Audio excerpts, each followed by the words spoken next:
I'm in a transitional period, letting go of what was to make room for what can be. I realize that I get in my own way. I think myself in circles and I apply pressure where there really is none.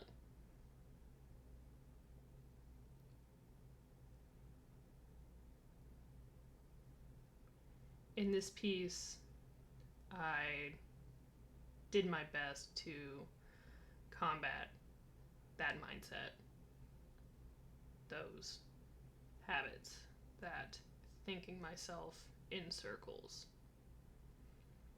My mindset was no matter what I do, I won't fuck up.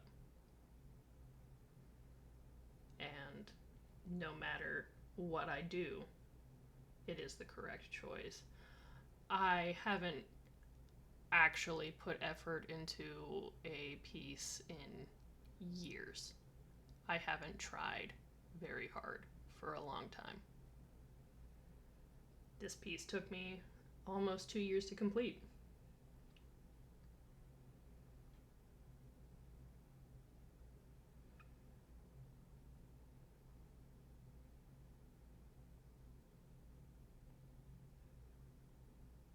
At this point, the point that I'm at now, after giving the original away,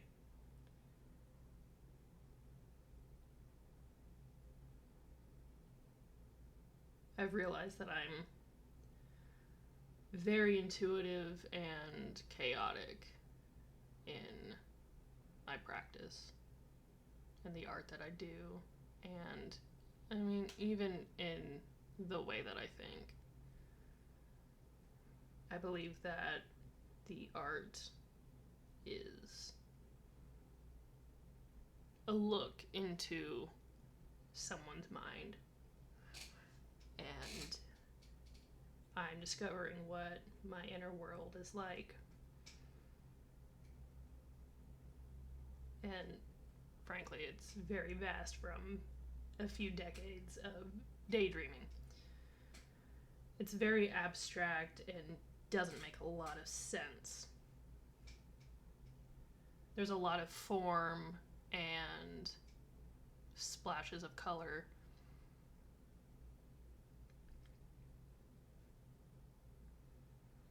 But that's okay. This is only the beginning. I'm learning what my actual inner nature is and what works for me and what doesn't, and letting go of what doesn't and sticking with what does. This is all just a large experiment. At this point, that is basically what my art is. From this piece, another one I did, to the ones that I'm currently working on, and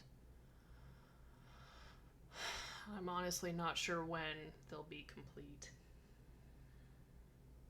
I've been extremely experimental the past few years.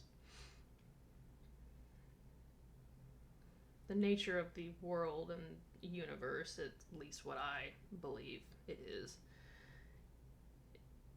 it's all chaos.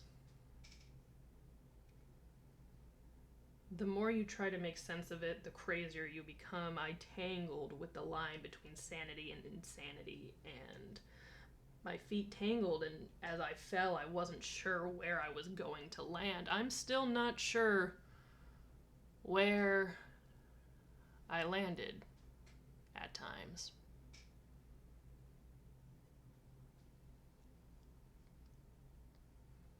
The funny thing about growing up is you realize that the world is not what you thought it was.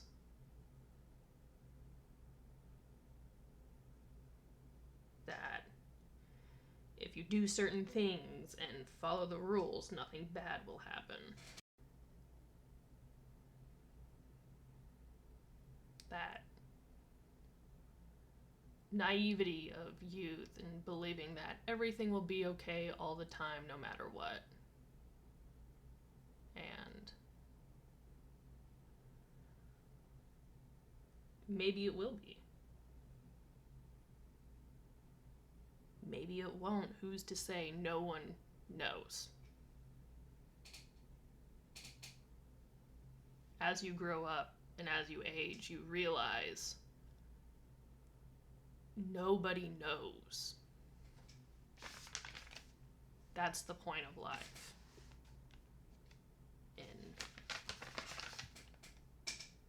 my belief, at least.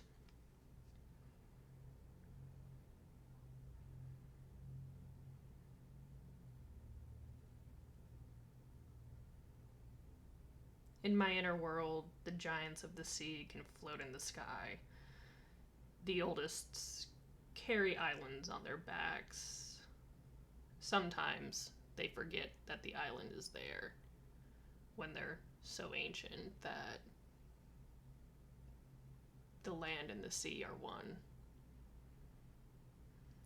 They don't hear the screaming or feel the lick of the flames. They're too big for the tiny voices to reach their ears. They don't realize they're on fire. The forests that have been on their backs for centuries through the foolishness of the inhabitants on the island. Sometimes there are forest fires. The creatures and giants of the sea don't notice, though. They can submerge their bodies in water whenever they feel like. As soon as they get back into the place where the land is no longer under them, they can submerge as much as they want, as deep as they want. The inhabitants on the islands on their backs often drown when they dive too deep.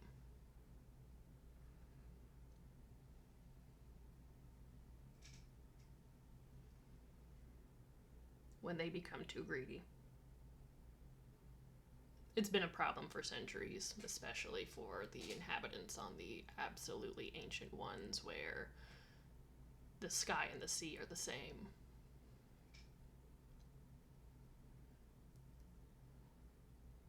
The inhabitants on those specifically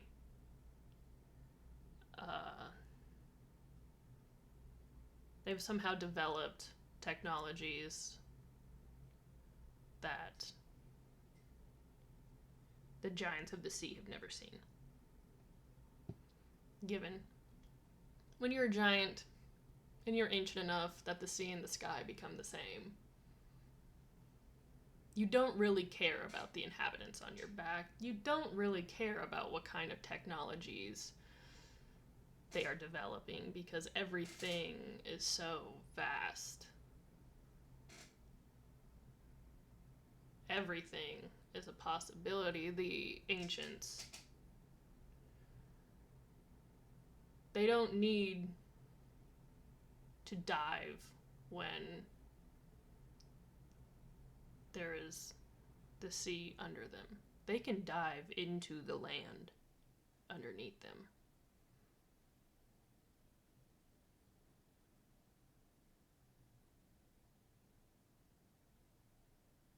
When they do that, all of the inhabitants perish.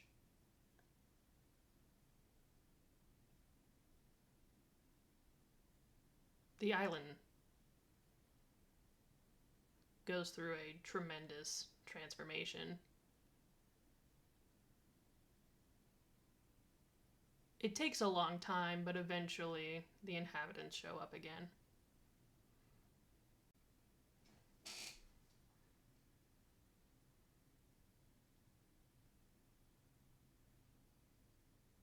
I'm working through the discomfort of silence. and I'm working through the discomfort of distraction. In the modern world, we are completely fed all of the time. We're fed things that we're not entirely sure if they're real or fake.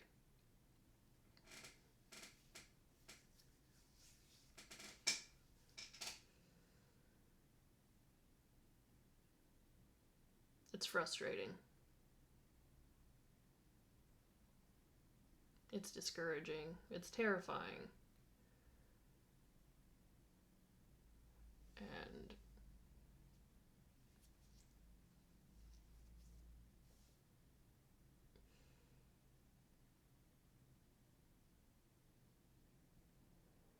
that's showbiz, baby.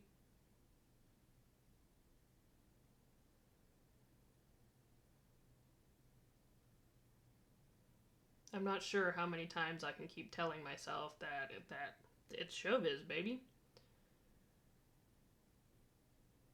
So I'm working towards what I've always wanted to do, regardless of how scary and time consuming it is, because I'm realizing that although everything around me is telling me that I have no time,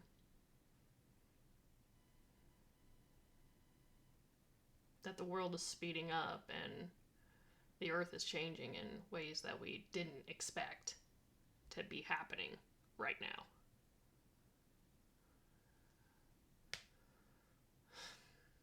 That's how it's always been. The more we understand, the less we know. The more we think we know, the more we learn and we realize we didn't know anything to begin with. And, well, that's how I feel, at least. I'm sure there are others like me. In a world with billions upon billions of people, I cannot imagine nobody else has come to the same conclusions, or at least similar ones. There's no way no one else has thought these things before.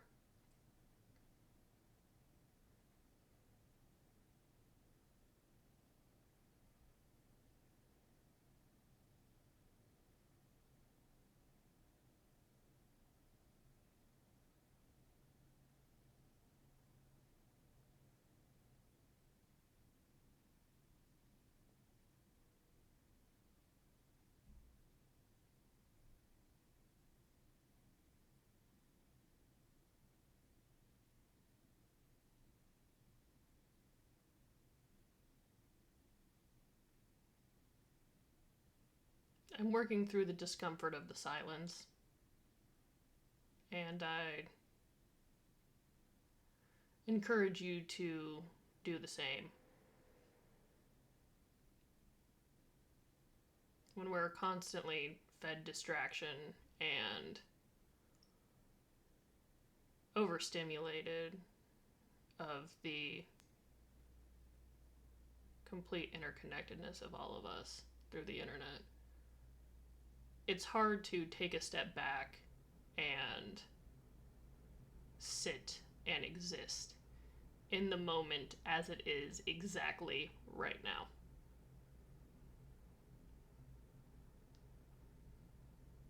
To sit with the discomfort of the silence is hard. Frankly, the only reason why I can do it is because I have made myself figure out how to do it. When I was younger, this is how I used to create. And I want to tap back into that. It's a skill that I'm realizing is important. Even if it's not one you can profit off of, even if it's not one that anybody thinks is cool or interesting.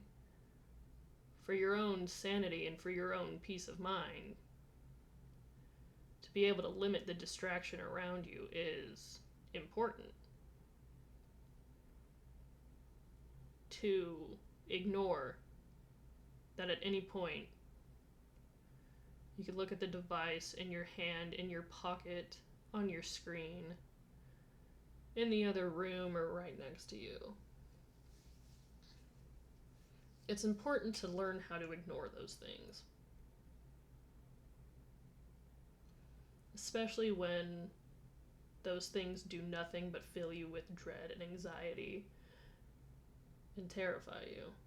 It's good to know what's going on, but at what cost? At what point? Do we need to know everything?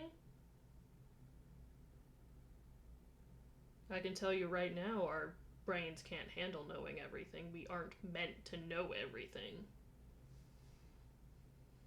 We're human. Well, I'm assuming most watching this. I'm sure someone will eventually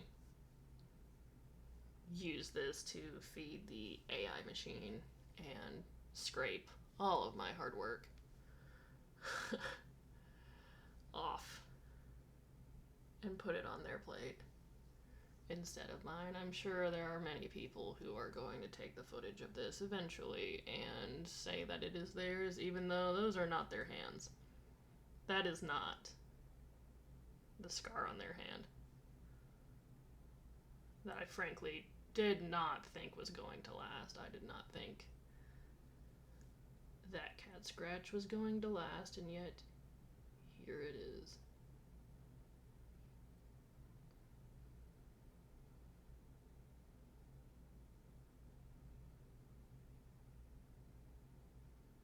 I never thought about what my hands looked like, but as I watched this video for God knows how many times I've seen this video, as I've edited and thought. I've noticed recently that as I look down, my hands are different than what they used to be. My fingers aren't as thin, and my hands are wider than they used to be. They're more spread out as I relax them. They used to be, my fingers used to lay naturally closer, and now they're more spread.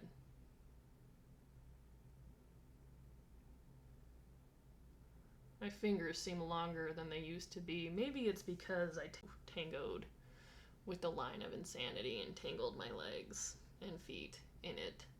And as I fell, I'm not sure where I was going to land, but it's hard to say.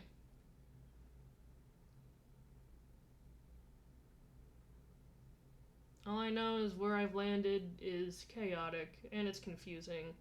It's frustrating and annoying. But you can't always have your way. And shit just happens.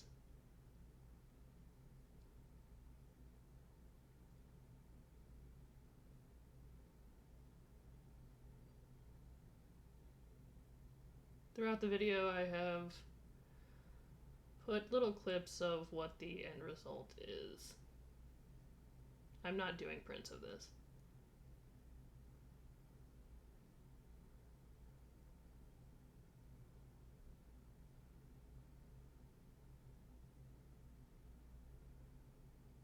I don't have the original.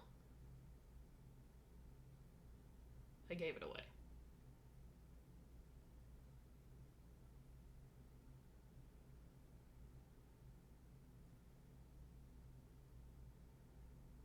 I'm not doing that anymore, though. I gave it away because this was purely experimental, and what the fuck is it gonna do sitting in my room in a portfolio that I never open unless I'm looking for something specific? I would rather it be on a wall somewhere to remind someone of a time before I was gone.